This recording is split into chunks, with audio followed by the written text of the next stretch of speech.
अभी हम लोग बिहार स्पेसिफिक इतिहास को पढ़ेंगे, जिसमें हम लोग का पहला टॉपिक है 1857 एवं बिहार। इसको हम लोग 3 भाग में बांट कर पढ़ेंगे। पहला है 1857 के पूर्व जो बिहार ने प्रतिरोध किया, यह बिहार की धरती और उस समय संयुक्त बिहार था, बंगाल के साथ था, बंगाल था, तो उस समय जिस तरह से प्रतिरोध हुआ वो। दूसरा हम लोग पढ़ेंगे 1857 में कुंवर सिंह को केंद्रित रखकर जो भूमिका कुंवर सिंह ने दिखाया है उसमें। और तीसरे भाग में हम लोग पढ़ेंगे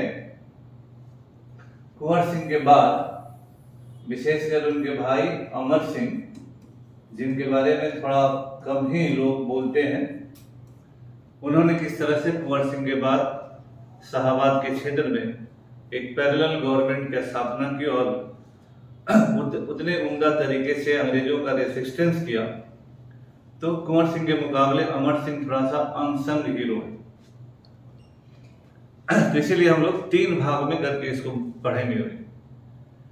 1857 की जो क्रांति है उसका जो एक पृष्ठभूमि ब्रीफली हम देना चाहेंगे, क्योंकि हम लोग का यहाँ मूल रूप से कंसर्न है बिहार को लेकर 1857 के बारे में। देखिए 1857 की जो घटना है ये बेसिकली 1757 पलासी के युद्ध का 100 साल है। जब पलासी का जो युद्ध हुआ 57 में, उसका 100 साल है 1857। तो उस संदर्भ में भी बहुत सारी बातें आम जनों के बीच फैली हुई थी, लेकिन हम लोग के यहाँ कथा कहानी किंवदंतियों का माहौल रहा है और ये कोई हर जगह नहीं है, सब जगह रहता है, कोई भारत इसके लिए एक्सेप्शन भी नहीं। 1857 अपने आप में बहुत ही भारत के इतिहास के लिए बहुत बड़ी घटना है और हम लोग के इतिहास में इसे बहुत ही सेलिब्रेट किया जाता है। और जिस तरह से यह सेलिब्रेशन है वह इसके महत्व को दर्शाता है। कथा में, कहानियों में, किंवदंतियों में, हर जगह पर 1857 की क्रांति को हम लोग सेलिब्रेट करते हैं। 1857 की क्रांति का जो एरिया है बिहार से लेकर ये जो आरा, ये सब एरिया यहाँ से लेकर दिल्ली तक है। इसी एरिया में 1857 की क्रांति हुई है। पूरे देश में इस क्रांति का विस्तार विशेषकर नहीं रहा है और उसमें हमारे कुंवर सिंह बहुत ही फेमस लोग रहे हैं। तो ये जो लाइन रहा है कॉरिडोर नुमा लाइन इसको कहा गया है 1857 की क्रांति को। 1857 की क्रांति के बहुत सारे कारण हैं और ये 1857 के मेन हीरो लोग हैं। बहादुर शाह जफर है, झांसी की रानी है, तात्या टोपे हैं, नाना साहब हैं, कुंवर सिंह हैं, मंगल पांडे हैं। ये सारे लोग इस क्रांति के हीरो हैं और यहाँ दानापुर से लेकर जैसे दिल्ली तक ये रूट है, जिस तरह से ये विद्रोह जनरली हुआ है, तो ये इसका रूट है। हम लोग जो कहा इस क्रांति के बहुत सारे कारण हैं, अभी उस पर हम लोग को जाने का मूल कारण नहीं है, क्योंकि हमारा विषय वस्तु अभी बिहार पर हम कंसंट्रेट करके रहेंगे। थोड़ा सा यहाँ पर हम लोग बात करेंगे कि जैसे 1857 की क्रांति के बारे में बहुत सारे लोगों ने बहुत सारी बातें कही हैं।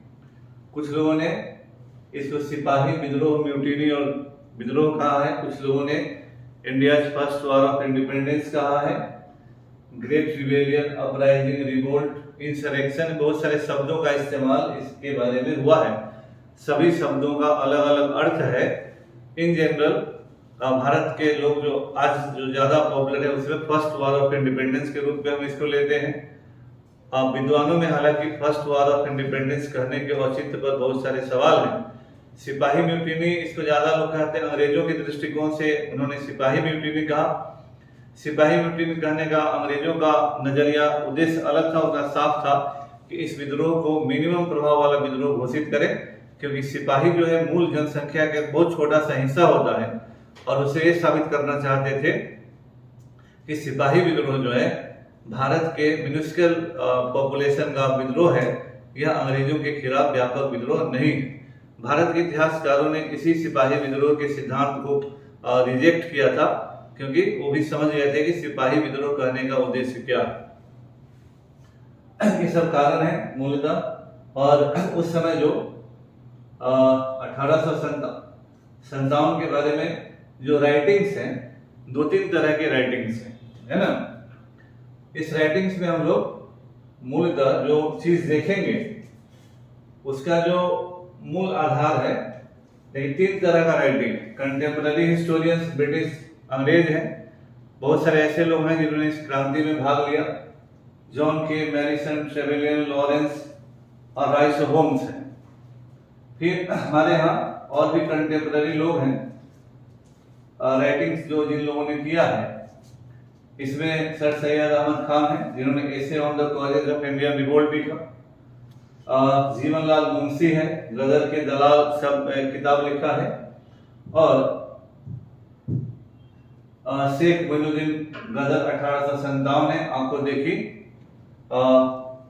विवरण है। विशेषकर जो जीवनलाल मुंशी और शेख मोइनुद्दीन का है, ये दोनों दिल्ली में रहे थे और अपने आंखों के सामने बहुत सारी घटनाओं को देखा था। पब्लिकेशन डिवीजन से इनकी किताबों का हिंदी अनुवाद भी निकला है, और ये काफी रिवेलिंग है, क्योंकि इनमें उन बातों को दर्शाया गया पहली बार जिन बातों के बारे में आम लोग अनजान थे। They were eyewitness of the event, and what they have expressed, normally it is believed that it was common man's expression of that time। तो वार ऑफ इंडिपेंडेंस करने के विचारधारा को बहुत ये धक्का देता है बेचारा इन लोगों का जो विवरण है। बाद में सुरेंद्रनाथ सेन ने एक किताब लिखा 1857, केवल उसका नाम दिया 1857। आरसी मजूमदार उस समय बहुत बड़े हम लोगों के इतिहासकार हैं, द सिपाही mutiny and the rebellion of 1857 किताब लिखा। शशि भूषण चौधरी ने सिविल रिबेलियन इंडियन म्यूटिनी लिखा, और पूरन चंद जोशी ने रिबेलियन 1857 लिखा, ए सिंपोजियम। असल में ये जो किताबें हैं जिनको हम लोग रिसेंट राइटिंग्स में लिखे हैं, 1957 में जब 1857 का 100 साल हुआ तो भारत सरकार ने इन सारे इतिहासकारों को कहा कि आप लोग ऑथेंटिक हिस्ट्री लिखिए इतिहास पर। लेकिन इन्होंने जो भी रिसर्च किया, अलग अलग क्षेत्रों में रिसर्च किया, लोगों का कंक्लूजन अलग अलग रहा, इसलिए एक किताब नहीं आ सकी और सबों ने अपने अपने किताबों को लिखा। इसी तरह से जब 150 साल हुआ तो भी बहुत सारी किताबें लिखी गई। तो 1857 पर किताबों की भरमार है, एक से एक किताब है, एक एक घटनाओं पर किताब है, और अंत में सारे लोग कंफ्यूज भी हैं कि इसको सिपाही विद्रोह बोले, फर्स्ट वॉर ऑफ इंडिपेंडेंस बोले, लेकिन लोगों का अपना अपना बटा हुआ धरा है। कुछ लोग खूंटा ठोक कर बोलते हैं कि ये प्रथम स्वतंत्रता संग्राम है, और कुछ लोग उसके विरोध में होते हैं। ये एक स्वाभाविक प्रक्रिया है। इस विद्रोह के बहुत सारे कारण हैं, political cause, social, religious, economic, administrative and military cause, जो मेंस वगैरह पढ़ेंगे हम लोग। इस विद्रोह में मिलिट्री कॉज लो सैलरी है, highest position given to Indian was सुबेदार। ये सैनिक कारण है। जब भारत के सिपाही लोग बहुत ही नाराज थे, असंतुष्ट थे अंग्रेजों के इन व्यवहारों से, क्योंकि भारतीय सिपाहियों की सैलरी कम थी, प्रमोशन एवरेज कम थे, और जो स्थिति थी बहुत खराब थी। और इसके अलावा प्रारंभ में भारतीय सिपाहियों को भारत से बाहर न लड़ने का ऑप्शन था, लेकिन बाद में कानून बना, उसके अनुसार भारतीय सिपाहियों को बाहर जाकर लड़ाई लड़ना जरूरी था, है ना। बंगाल आर्मी उस समय 3 आर्मी हुआ करते थे, बंगाल आर्मी, बॉम्बे आर्मी और मद्रास आर्मी। बंगाल आर्मी सबसे बड़ी आर्मी थी, और उस आर्मी में यूपी से सबसे ज्यादा लोग थे। यूपी से ब्राह्मण, राजपूत और अपर कास्ट मुसलमान, ये 3 लोग उसमें बड़ी संख्या में होते थे।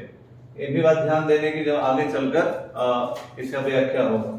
Bombay army caste neutral army थी, मद्रास आर्मी भी कास्ट न्यूट्रल थी, क्योंकि साउथ इंडिया में कास्ट का बात नहीं था। एक कानून बना 1856 में, general services enlistment act. General services enlistment act बना। इसके तहत भारतीय सिपाहियों को भारत से बाहर सैन्य सेवा देना कंपलसरी कर दिया गया, है ना। तो ये जो सैन्य सेवा कंपलसरी हुआ,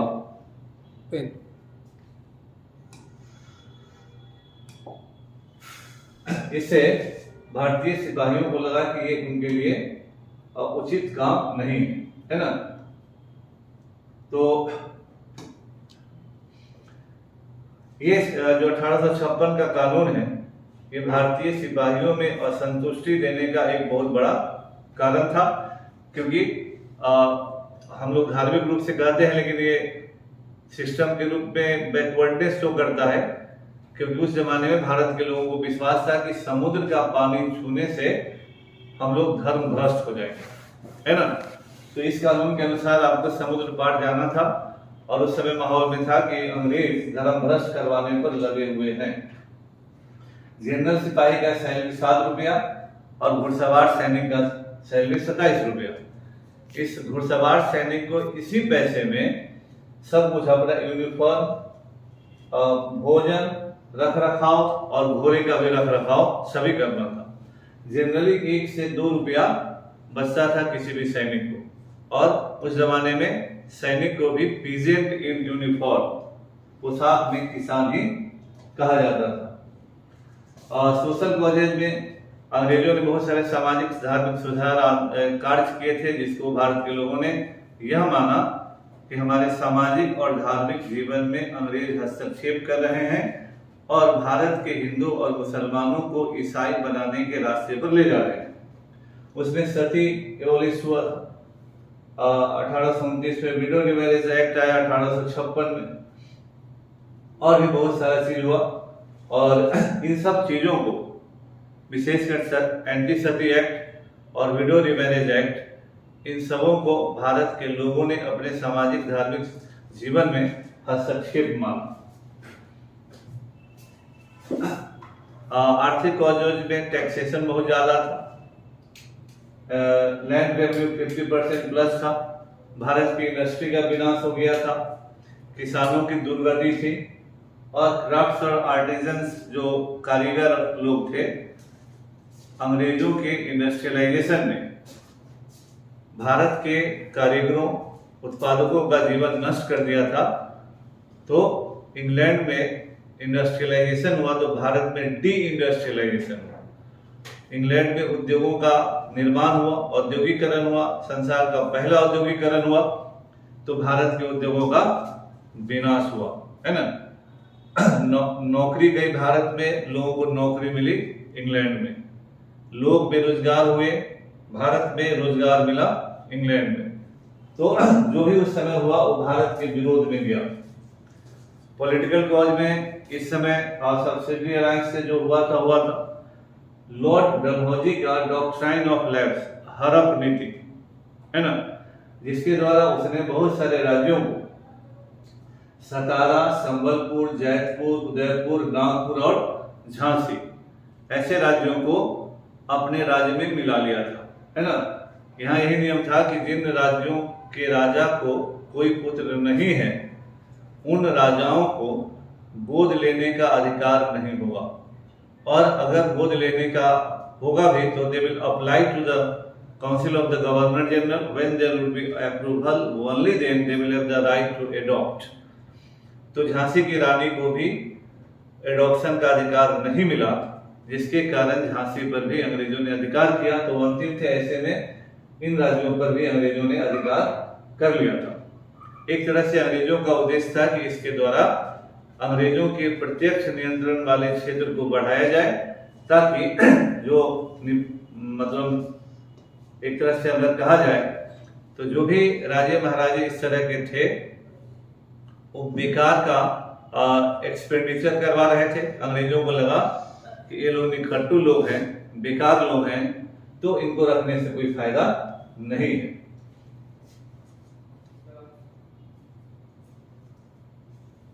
लेकिन डॉक्ट्राइन ऑफ लैप्स अवध में नहीं लागू हुआ, क्योंकि अवध का नवाब उसका बेटा था, है ना।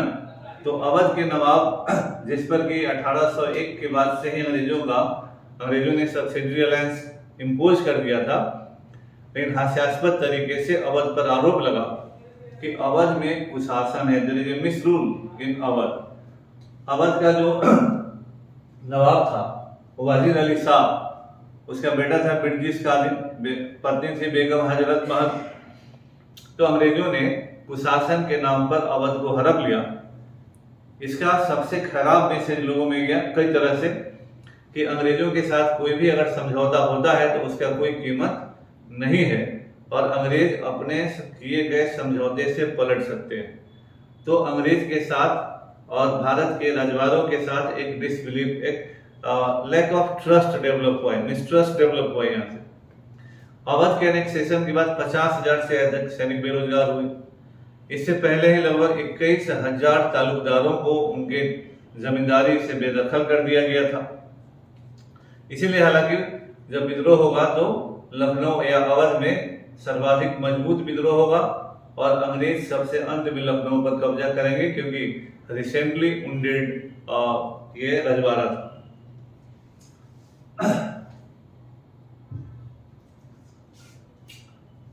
ये जब विद्रोह हुआ तो उसको हम लोग बाद में देखेंगे। इमीडिएट विद्रोह जो है उसका कारण ये एनफील्ड राइफल P53 राइफल था। इसका जो कार्टेज इसी तरह का था,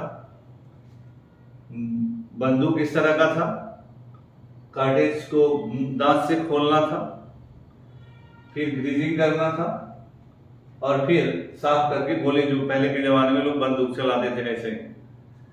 इस ग्रीज में कहा गया है कि सुअर और गाय का चर्बी मिला हुआ। इस बात की ऐतिहासिकता के बारे में तरह तरह के संदेह और बातें हैं, क्योंकि ये जो गोली है कलकत्ता में ही बनता था और बंगाली लोग ही इसके सप्लायर थे, है ना। लेकिन अफवाह होता है, कभी कभी अफवाह सच से ज्यादा ताकतवर होता है। अंग्रेजों ने जब कुछ ऐसा हुआ तो जरूर लोगों से कहा कि आपके लिए ऑप्शनल है, आप इस कार्टेज का यूज करें या न करें। उन्होंने सामने आकर कहा कि जो अफवाह है वो गलत है, और सिपाहियों से कहा भी कि आपकी मर्जी पर है कि इस कार्टेज का इस्तेमाल करें या न करें, लेकिन उसका कोई प्रभाव नहीं हुआ और अफवाह जितना तेजी से फैल चुका था, इसलिए बेसिक प्रभाव कहीं हुआ नहीं। तो अंग्रेज चाहते रह गए लेकिन उसका प्रभाव लोगों पर नहीं हुआ। तो कभी कभी यही होता है कि जिस तरह से अफवाह होता है, वो अफवाह जैसे मैंने कहा कि सच्चाई से ज्यादा ताकतवर होता है। ये जो मंगल पांडे जी हैं, इनका जो विद्रोह है ये सबसे अहम विद्रोह है। तो अब हम लोग इसके यहाँ से हटते हैं और जो बेसिक बात है मैंने बताया, अब हम लोग आते हैं बिहार पर।